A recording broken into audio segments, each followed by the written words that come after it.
33 महीने गुजर गए, 1 तोला सोना 1 लाख रुपये अब भी नहीं। तेलंगाना कांग्रेस हुकूमत से पब्लिक के सवाल।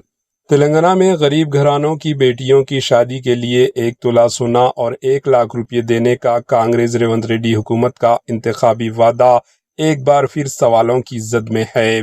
कांग्रेस हुकूमत के इख्तिदार में आए 33 महीने गुजर चुके हैं, लेकिन 1 तोला सोना देने के वादे पर अब तक अमल दरामद नहीं हुआ।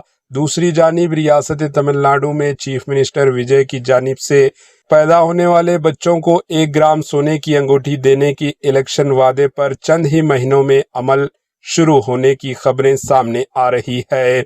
ऐसे में सवाल ये है कि तेलंगाना में गरीब घरानों की बेटियों की शादी के लिए 1 तोला सोना और 1 लाख रुपये का वादा आखिर कब पूरा होगा? क्या तमिलनाडु में वादे पर तेजी से अमल दरामद तेलंगाना कांग्रेस हुकूमत के लिए भी एक बड़ा सवाल खड़ा करता है? कमेंट के जरिए आपकी राय जरूर बताएं। Bureau report, AHN news.